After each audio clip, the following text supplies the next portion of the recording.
Hello everyone, in this final video of the series we're going to be looking at using static routing for the PE to CE routing for MPLS L3VPNs. This is going to be a little bit different to the previous three videos on using BGP, OSPF and EIGRP because we're not using a dynamic routing protocol. We're obviously going to be using static routing instead. This really isn't a ideal scenario if you've got a lot of customers and a lot of prefixes, because it gets very admin intensive in terms of having to add all the static routes, having to manage them all. When customers want to change things, it means intervention needs to be done by the ISP to add routes in on the PEs, whereas with the dynamic routing protocol they can just advertise a new route to you and it will be shown down at the other sites. So what we need to do is we need to configure a default route on all of the CEs pointing at the IP address on the link net on the PE side. So in this case there'll be a static default route pointing at 80.1.17.1 on here. This will point at the IP address on here, which is 80.1.19.1, and likewise on here it'll be 80.1.20.1, and then over here it will be 80.1.18.1. So once we've done that, we need to configure the static routes on the PE routers. So there's some specific syntax for that because it will be within the VRF, because we can't configure the static routes just in the global routing table because the interfaces for the customers aren't in the global routing table anymore, they're within a VRF routing table. And then we need to get those static routes into BGP so that they can be, so that they can appear on the other PEs, so that they can be used for the other customers when their default route sends them up to the PE. So we'll start this side and move across like always. So let's jump onto PE1 and let's, in fact, we need to double check something on here. We need to configure a loop back because I don't think, nope, I've got a loop back on here. So let's configure a loop back.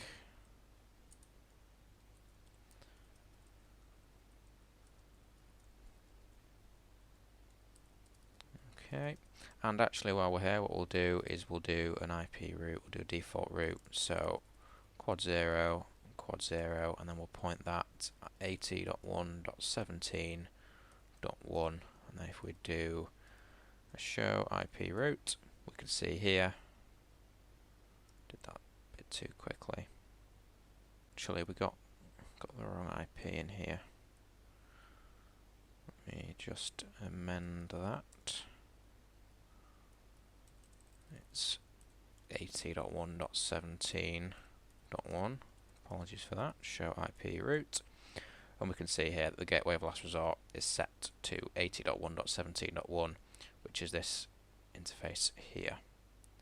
So if we come back onto the PE, what we need to do on here is we need to do a static route pointing the network of the loopback we just created and pointing that back at the customer.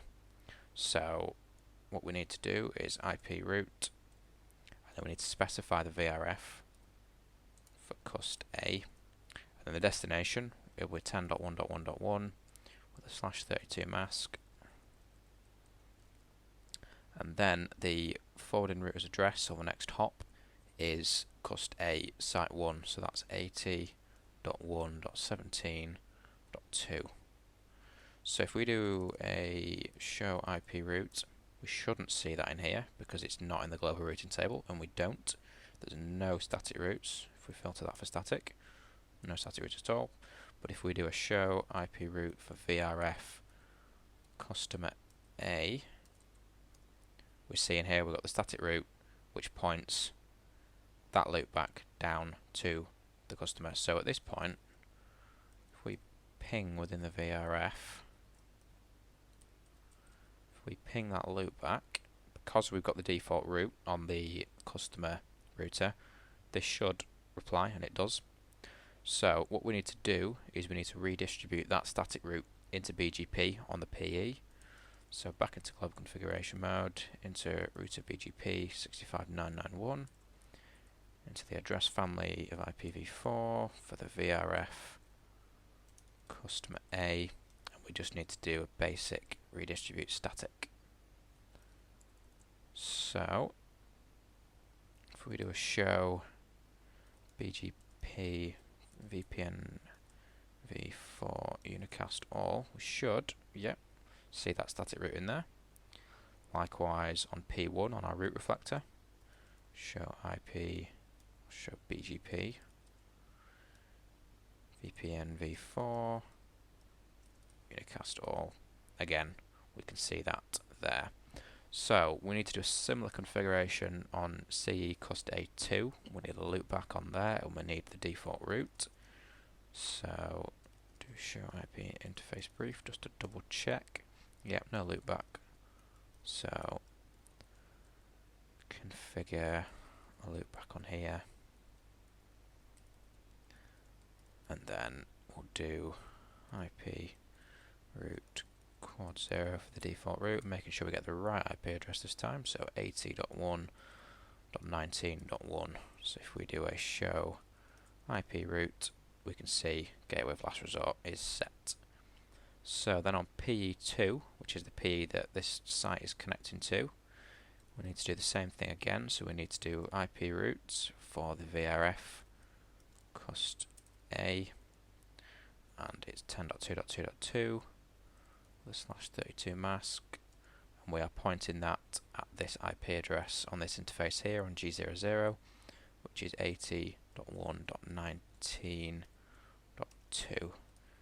and again show IP route static. It's not in the global routing table, so show IP route for the VRF cust A.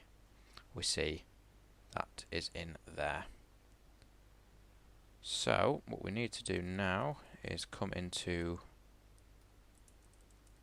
router BGP 65991 for the address family of IPv4, specifying the VRF for cust A, and do the exact same thing we did on PE1 with redistribute static. So what we should see now is if we do a show BGP VPN v4 unicast all, we see both static routes. So this is the static route that's come in from PE1, and then this is the local static route that's come in, or that's within the VRF on PE2. So what we should see on both sites for customer A is if we do a show IP route, we don't actually see anything on here because we're not running any dynamic routing table. All we're doing is sending all traffic that we don't know the next hop for straight to the PE, and the PE is doing everything for us. So that's why we only configure the static routes on the PE. So from here we should be able to ping 10.2.2.2, and because this time we haven't got the link nets in here, what we need to do, and actually because the link nets aren't within the VPN v4 bit as well, we have to specify that this is coming from the loopback, because the routers only know about each other's loopbacks through the gateway of last resort. So if we do that, we can see everything's working. Again, we can do trace route. We'll have to do the extended version because otherwise it won't let me specify a source. 10.1.1.1. Skip all this, and we should see that this is in fact going over the MPLS network. So just to double check and verify on here, if we do a show IP route, again we've got no BGP routes, we've got no dynamic routing enabled on this router. The only thing we've got configured is the default route pointing at the PE. So we need to do the same on PE2 for, actually no, we need to configure the stuff on the CE first. So if we're looking at this router here at the minute, so do show IP interface brief, just verify it, we don't have a loopback. So in loop 0, 10.3.3.3, and we'll configure a /32 mask. And then again, the only thing on here we need to do is specify a default route, and that will point at 80.1.20.1. We can verify that by doing show IP route, and again, gateway of last resort is set. So come on to PE2, come into global configuration mode and do an IP route, do the static route. So for the VRF, this time customer B, and the prefix is 10.3.3.3 with a /32 mask, and this is pointing for the next hop to 80.1.20.2. And again, to verify, show IP route static. We don't see any static routes in the global routing table, so show IP route VRF for customer B. There we see our static route pointing for 10.3.3.3 to the CE. So last thing to do on PE2 is come into router BGP 65991, address family IPv4 for the VRF cost B, and we will redistribute static. That's all the configuration we need on there. So if we do a show BGP VPN v4 unicast all, we can see that our static route we've just redistributed is there, and again we've got the little question mark here to say the path is unknown, which usually suggests that stuff has been redistributed, which it has. So last thing to do is come on to this side on PE3 and come on to the customer hanging off PE3 and do the exact same thing we just did on site 2. So do show IP interface brief. Again, no loopback, so configure one quickly and do a default route pointing at the CE, the PE, sorry, not the CE. And this is 10.1.18.1. Sorry, 80.1.18.1, not 10. So show IP route. You can see there, gateway of last resort is set. So come on to PE3, configure the IP route within the VRF cost B, go into 10.4.4.4, the /32 mask, and the next hop for that is 80.1.18.2. And again, we can verify show IP route. We don't see it in the global, but we do see it in the specific customer B VRF routing table here. Oh, this one here, sorry. So last thing to do on here is go into BGP configuration mode, to the address family IPv4 for the VRF cost B, and redistribute static. So for verification, show BGP VPN v4 unicast all. We can see on here both of the routes are here now, and if we look on the route reflector, we should now see, yep, we've got the stuff for customer A, and we've got both routes down here for customer B. So likewise on the customer routers, we don't see any specific routes for any of the loopbacks or anything like that. We've only got the gateway of last resort.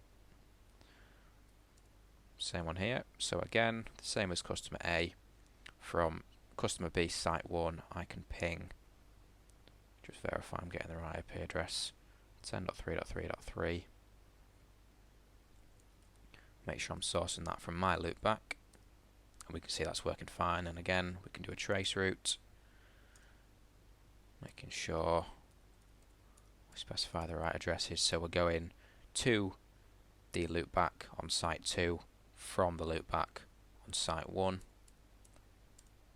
and we should see again, yep, that's working across the MPLS network. So that is how we configure static routing as the PE to CE routing method. I suppose it's not really a protocol, it's a method at this point. As you can see, it's very intensive on the PEs. If there's a lot of routes for the customer, then you're going to have a lot of static routes you need to configure, and likewise if they add more prefixes in the future, they need to come to you to be put onto the PE. They can't advertise them in like they can when they're using a dynamic routing protocol like BGP, OSPF or EIGRP.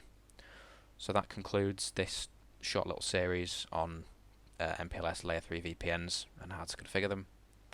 Thank you for watching.